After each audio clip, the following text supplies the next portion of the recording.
any manifestation of energy needs an opposition. There is no motion, there is no possibility of energy unless there is something opposing it. There is no dancing except on a floor against which you can push and move. Therefore, the sense of self depends entirely on the sensation of there being something other. In other words, the general feeling that one side is definitively split off from and separate from the other is an illusion. There is the opposition between energy and inertia, motion and stillness, is something that, as it were, is the bifurcation or two aspects of a single process. And you know it's a single process because they can't do without each other.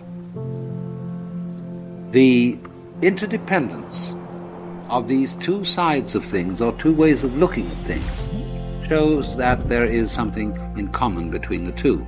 And to understand this is the essential key to living in a sane way. Because if you're insane, you're split up. This is a way of saying that insanity is a lack of awareness of relativity. Because all existence is relationship. Now the next point is that if relationship is existence, we are going to discover from this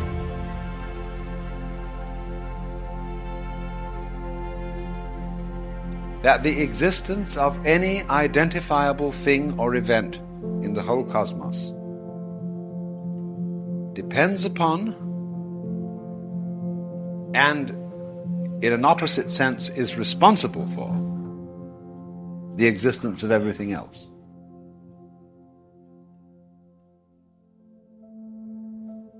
Which I will illustrate with the parable of a rainbow. To perceive a rainbow, there must be three variables present. There must A, be the sun. B, there must be moisture in the atmosphere. And funnily enough, C, there must be an observer at a certain angle relative to the angle of the sun and the moisture. Now, the rainbow is a rather diaphanous thing, and we tend to accord it a rather low reality status. And yet it fulfills all the requirements necessary for a genuinely existent thing. Oh, it's true, you can't grab hold of it. But neither can you grab hold of the moon, at least not yet. And you see, if there were no sun shining, there would be no rainbow. If there were no moisture in the atmosphere, there would be no rainbow. But let us suppose that the sun is shining and there is moisture in the atmosphere, but nobody is around. We'd only say with great reluctance that there would be no rainbow. Because that way of looking at things upholds a particular mythology of the world. The world is something independent of us. And this is the great superstition of Western culture, that the world is independent of you. What you see, therefore, depends on the way your senses are constructed. You have certain kinds of sense organs, and these sense organs evoke the kind of universe appropriate to them. Because things are only in relation. When there is nothing to which they can relate, nothing is happening. And the so-called existence which we perceive and that to which it is related come into being together. And I would say rather this: there would never have been a universe before living beings existed unless there was going to be a creature called man. Man living in a future, say, implies in the past a certain state of affairs. In other words, this planet had to come into being with an adequate amount of temperature, oxygen, gases, everything else, food supplies for the organism called man to exist.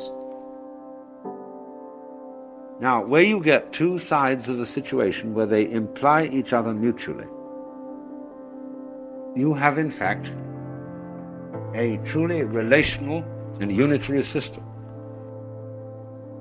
So in this way, I would say, in just exactly the same way, life will not start up in a universe to which it really doesn't belong.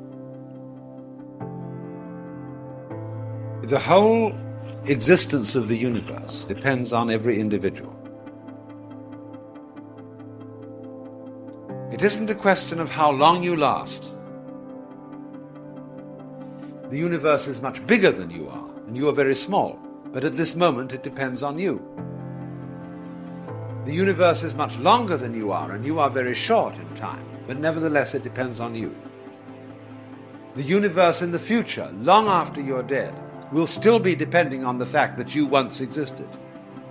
The universe in the past, existing long before you were ever thought of, still depends on the fact that one day you would exist. And it depends on each person. Just as in your own, when you study your own organism, all of it's continuous. All the so-called parts flow into the others like the motions of waves. Well, in exactly the same way, you are continuous with this environment. And although we have been habituated to looking upon ourselves as separate things, we are no more separate from what's going on around us than each of these waves here are separate from the ocean. We have great freedom of movement, so do the waves. So do the gulls floating in the air. So do the trees waving in the wind. We have a larger degree of freedom than that, because we are more volatile. It is the way you are as a living body that evokes the kind of universe that you see. It is your body which turns the sun into light, which turns it into heat, which turns water into wet and rocks into hard. And in turn, your body is one of the pulsations of nature along with the sun, the rocks, the water, etc. So there's a mutual arrangement. It creates you, or evokes you, or does you, whatever word you want to use, and at the same moment you do it, and you do all of it. The astrologer was right. When he drew a map of your soul, he drew a crude map of the universe. He drew the universe as it was at the time and place of your birth. The universe as it was, as seen from the point of view where you were born. And that was your soul. So your soul, you see, is not in your body. Your body is in your soul, because your soul is the entire network of relationships in terms of which you live. Your soul is the whole universe. But each one of us, as it were, is a different point in it. But all these points in it are the center. So this is an astronomical way of saying, in Sanskrit, tattvamasi, you're it. Because it all goes together. It implies the infinite, the eternal.